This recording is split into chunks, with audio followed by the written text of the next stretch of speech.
Thank you, Madam Deputy President, and I'll continue addressing you as you step away from the chair. And I will say there's probably no one in this place that I disagree with politically more than the mover of this motion, the Honourable Emma Hurst, but I do appreciate the way that she does go about things. This isn't a political stunt, it's not some ploy, this is something she believes in and she's brought it about in the right way.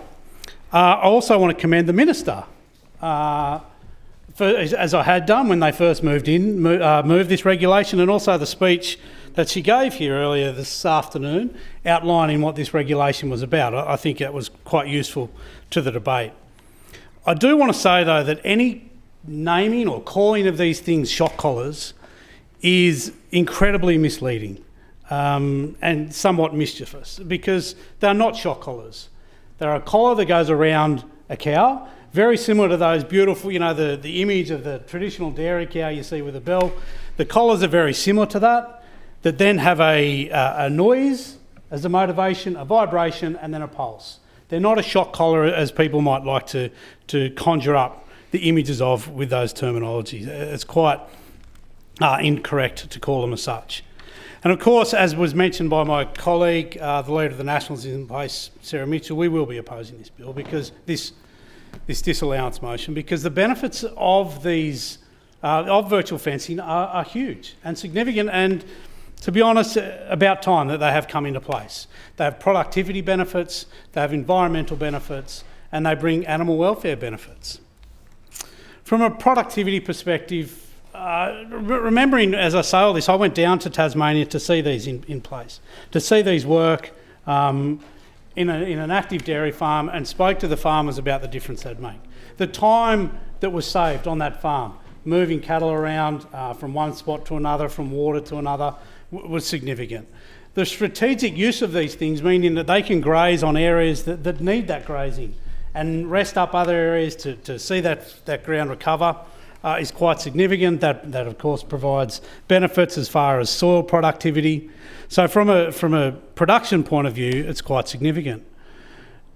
Almost lightheartedly, but no less significantly, this farmer told us about the money he'd saved in gumboots.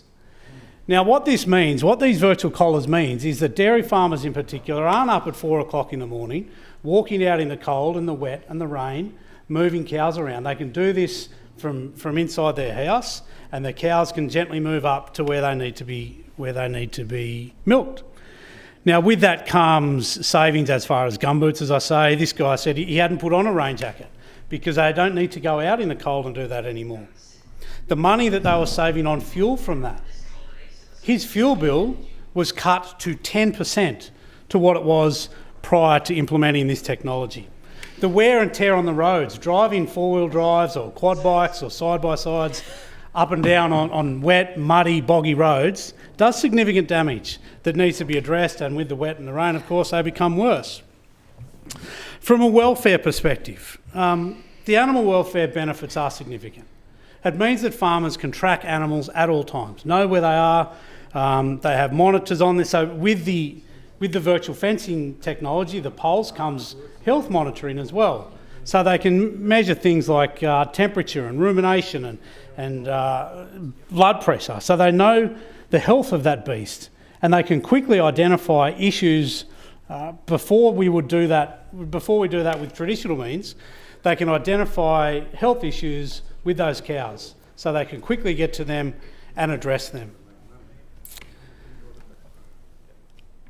It also decreases the stress on these cattle. Now, I have seen cattle mustered and sheep in all sorts of different ways.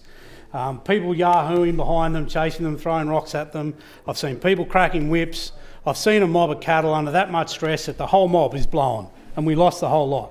That is stressful for everyone involved. Dogs nipping at the heels, chasing them up hills. That is a stressful experience for everyone. Seeing a mob of cattle move with this virtual fencing was an entirely different experience. We stood there as a group of onlookers gawking at these cows as they slowly, quietly, unbeknown to us, you wouldn't even know that they were under any sort of trigger. They slowly and quietly walked past us, up the path they were meant to go to where they needed to go. It was a far less stressful experience than a lot of other cattle moving experiences, and it is a good thing that needs to be encouraged. From an environmental perspective, yes, it does have environmental benefits.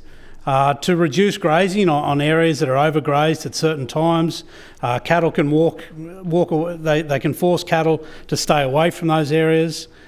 The less fencing is significant, and I know it was mentioned that the old fences weren't getting taken down. Farmers look after the bulk of farmers look after their place. They don't leave old fences falling down for cattle to trip into and get tangled up in. They will move them out of the way, because that adds to the whole productivity that we spoke about before.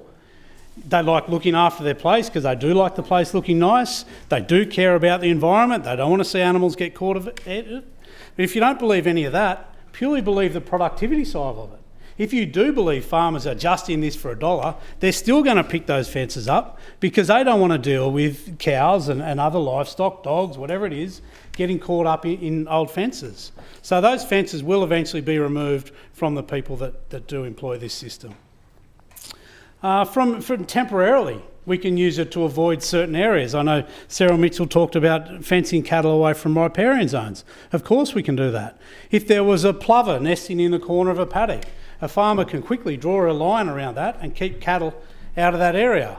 If there was an old tree that was being rubbed on too heavily, it was starting to affect the health of that can be fenced out through this to stop the further impact of that. Boggy areas in wet times can be fenced up so that area recovers quicker. And the floodgates can then be taken off all the gullies and creeks and rivers. If anyone's ever pulled old wire from a floodgate out from along a creek, having them removed altogether is definitely going to be a good thing. This isn't some outlandish new, loose technology that we're implementing here. This is widely available throughout the world. It's common in the US, it's common throughout Europe. Tasmania, obviously, I think 1 in 5 cows in Tasmania have a virtual collar on them. Queensland has it. It's been in WA for several years. The Northern Territory changed their ledge last year, and Victoria changed their regulation the day before it was introduced here in New South Wales. So this isn't some new technology. This is bringing us up to speed with the rest of the country, and it's a good thing that we are doing that. During and after a disaster, there will also be benefits from this fencing to be able to keep cattle out of areas that are impacted by that disaster, be it a flood or a fire, to allow them out of areas that are affected, quickly turn this off and let cattle move where they need to go. And then after an event, we've all seen blaze aid out there, we've seen the impact of fires on fences. That causes huge problems on these properties. To be able to quickly put up a new fence, fence off a new area, to stop cattle getting into areas that they don't need to be, will be a huge benefit. One of the things I have heard here is that the problem with having these fences moving all the time, that the cattle would have to be retrained.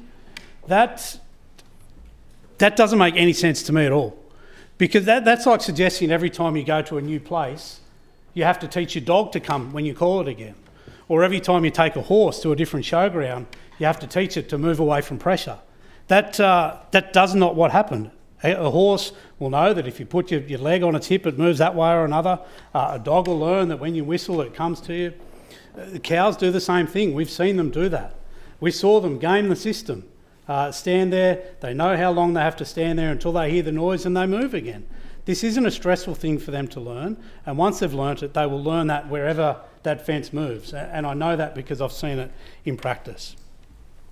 I obviously, as I say, oppose this disallowance motion. It's about time we had these fences come into place. I think it'll be a good thing for the farmers of New South Wales. Obviously the dairy farmers will be the first to adapt it. Then I think there'll be a time as it becomes more common, more and more beef farmers get involved in it, and then the applications that it could have in some of our bigger cattle properties, I think will also be hugely beneficial. And it wouldn't be surprising to me if one day in the near future, perhaps while some of us even are still here, we are back to open this regulation again to look how it can also be used in sheep. And I look forward to that day. The Honourable Matt Latham.